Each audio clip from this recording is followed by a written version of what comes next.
इकाई 3 समझदार नन्ही। 3 समझदार नन्ही। विद्यार्थी मित्रों, आपके शिक्षक क्रमशः आपको कहानी के परिच्छेद का पठन करवाएंगे। पढ़ो और सुनो। कहानी।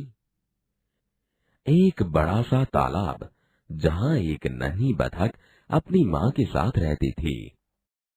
उसी तालाब के किनारे एक बिच्छू भी रहता था और तालाब के पास दलदल भी था। एक दिन नन्ही बतख तट पर आई तो उसने देखा कि एक बिच्छू दलदल में फंसा है। बिच्छू ने नन्ही से प्रार्थना की, बहन मुझे बचा लो। नन्ही को उस पर दया आ गई। उसने बिच्छू को दलदल से उठाकर सूखे स्थान पर रख दिया। बिच्छू को शैतानी सूझी। उसने नन्ही को डंक मार दिया। नन्ही पीड़ा से तड़प उठी। उसने बिच्छू से पूछा, क्यों भाई, तुमने मुझे डंक क्यों मारा? बिच्छू लापरवाही से बोला, क्या करूं, डंक मारना मेरा स्वभाव है। नन्ही बोली, तुम यह गंदी आदत छोड़ दो, नहीं तो कोई मुसीबत में तुम्हारी रक्षा नहीं करेगा। बिच्छू उसकी बात अनसुनी कर आगे बढ़ गया। नन्ही अपनी माँ के पास नदी में चली गई।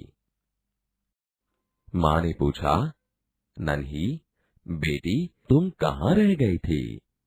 नन्ही बोली, माँ एक बिच्छू दलदल में फंस गया था, उसे बचाने में देर हो गई। माँ खुश होकर बोली, बेटी यह तुमने बहुत अच्छा काम किया है। नन्ही बोली, लेकिन बदले में उसने मुझे डंक मार दिया। माँ बोली, बिच्छू अपनी गंदी आदत का गुलाम है, तुम उसे चाहे कितनी बार बचाओ वह बार बार डंक मारता रहेगा। नन्ही बोली, माँ मैं उसकी गंदी आदत छुड़ा कर रहूंगी। कुछ दिन बाद बिच्छू के प्राण पुनः संकट में पड़ गए। इस बार वह पानी की धारा में जा गिरा और डूबने उतराने लगा। मौत सामने देखकर बिच्छू को नन्ही की याद आई। वह नन्ही को पुकारने लगा। नन्ही ने उसकी करुण पुकार सुन ली। वह झपट कर बिच्छू के पास आ गई। सहसा ही उसके मन में विचार आया, अब मैं इस गंदे स्वभाव वाले बिच्छू को नहीं बचाऊंगी। बिच्छू गिड़गिड़ाने लगा, बहन मुझ पर दया करो। नन्ही का मन डोल गया। उसने सोचा, हो सकता है इसने अपनी गंदी आदत छोड़ दी हो। नन्ही ने बिच्छू को दोबारा जीवन दान दिया। बिच्छू अपने स्वभाव के अनुसार उसे डंक मारने के लिए आगे बढ़ा। नन्ही उसका इरादा समझ गई। वह मुस्कुराकर बोली, बिच्छू भाई ठिठक क्यों गए, डंक मारो। बिच्छू शर्म से पानी पानी हो गया।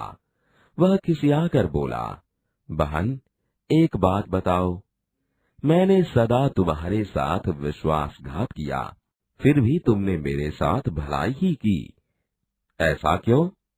नन्ही बोली, भलाई करना मेरा स्वभाव है। मैं तुमसे बदला लेने के लिए अपनी अच्छी आदत क्यों छोड़ दूं? मेरा काम बचाना है। मैं मुसीबत में पड़े को बार बार बचाती रहूंगी। तुम्हारा काम डंक मारना है, तुम मारते रहो, देखती हूँ कौन जीतता है। बिच्छू पछतावे से भर गया। बोला, नन्ही बहन आज तुम जीत गई। मैं वचन देता हूँ कि अब मैं किसी निर्दोष जीव को डंक नहीं मारूंगा। नन्ही खुश होकर नदी में चल दी। माँ ने आज फिर पूछा, बेटी कहाँ देर कर दी? नन्ही ने पूरी घटना बता दी। माँ प्यार से बोली, प्यारी समझदार नन्ही, भले लोग अपनी बार बार की भलाई से इसी तरह बुरे लोगों को भला बनने की राह दिखाते हैं। नन्ही प्रसन्न होकर थिरकने लगी। एक बड़ा सा तालाब जहाँ एक नन्ही बतख अपनी माँ के साथ रहती थी, उसी तालाब के किनारे एक बिच्छू भी रहता था और तालाब के पास दलदल भी था। एक दिन नन्ही बतख तट पर आई तो उसने देखा कि एक बिच्छू दलदल में फंसा है। बहन, मुझे बचा लो। नन्ही को उस पर दया आ गई। उसने बिच्छू को दलदल से उठाकर सूखे स्थान पर रख दिया। बिच्छू को शैतानी सूझी। उसने नन्ही को डंक मार दिया। नन्ही पीड़ा से तड़प उठी। क्यों भाई, तुमने मुझे डंक क्यों मारा? क्या करूं, डंक मारना मेरा स्वभाव है। तुम यह गंदी आदत छोड़ दो, नहीं तो कोई मुसीबत में तुम्हारी रक्षा नहीं करेगा। बिच्छू उसकी बात अनसुनी कर आगे बढ़ गया।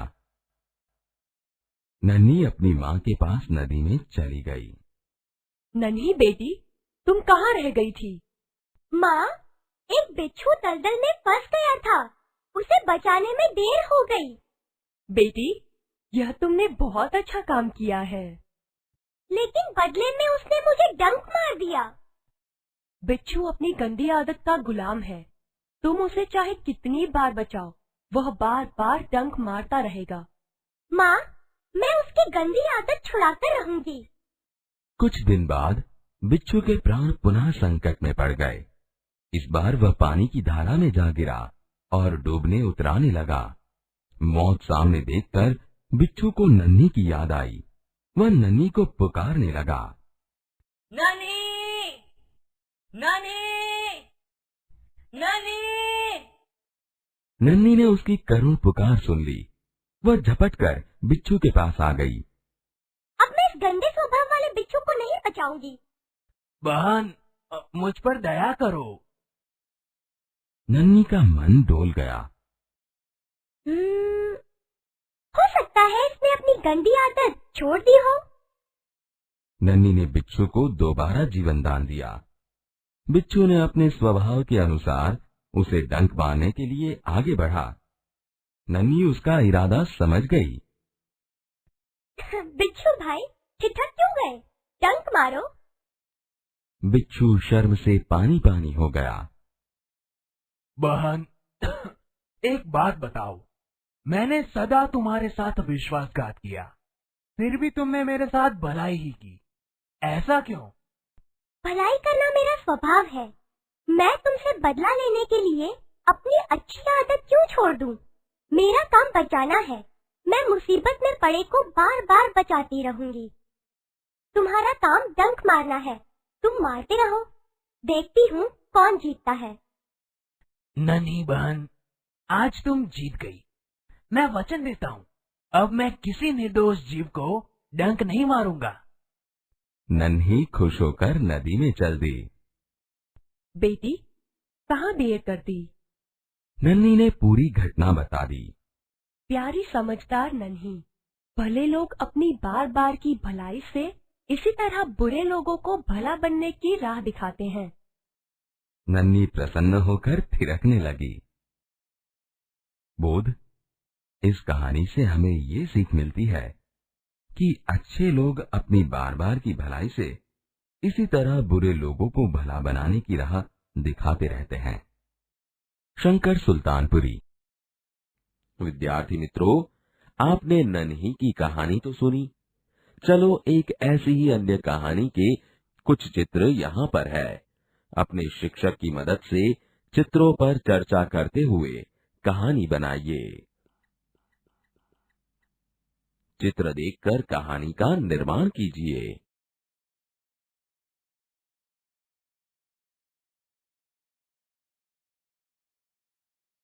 बाल दोस्तों, आपने कई प्रकार की घटनाओं के बारे में सुना होगा।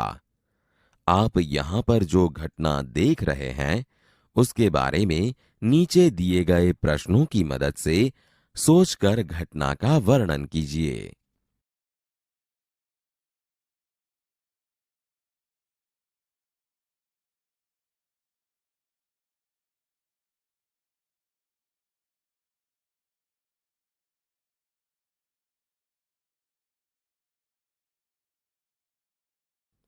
प्रश्न 1, यह घटना कैसे घटी होगी? 2, अकस्मात होने पर क्या हुआ होगा? 3, अकस्मात का कारण क्या होगा?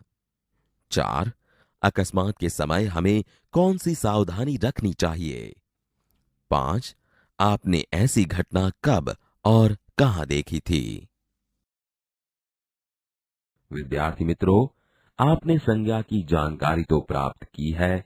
संज्ञा के बार बार के पुनरुक्ति को रोकने के लिए सर्वनाम का प्रयोग होता है। उसका एक अभ्यास यहाँ प्रस्तुत है, जिसे ध्यान से सुनिए, बाद में पढ़िए। सर्वनाम। निम्नलिखित परिच्छेद को पढ़िए। रमेश अच्छा लड़का है। रमेश के पिताजी शिक्षक है। रमेश की माताजी गृहिणी है। रमेश का बड़ा भाई कॉलेज में है। रमेश कक्षा 6 में पढ़ता है। रमेश मेरा अच्छा मित्र है। रमेश चतुर है। मैं और रमेश साथ में खेलते हैं। रमेश अच्छा लड़का है। उसके पिताजी शिक्षक है। उसकी माताजी गृहिणी है। उसका बड़ा भाई कॉलेज में है। वह कक्षा 6 में पढ़ता है। वह मेरा अच्छा मित्र है। वह चतुर है।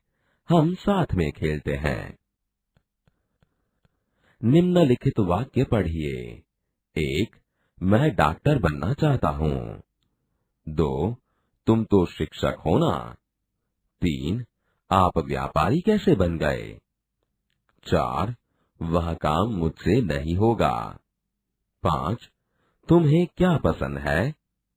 6, दाल में कुछ कम है। 7, मैं अपने आप काम कर लूंगा। बाल दोस्तों, इन वाक्यों के अभ्यास से आपको पता चला होगा कि संज्ञा के बदले इन शब्दों का उपयोग हुआ है। मैं, तुम, आप, वह, तुम्हें, कुछ, अपने आप जैसे शब्दों को सर्वनाम कहा जाता है। अब आप इन शब्दों का उपयोग कर वाक्य लिखिए।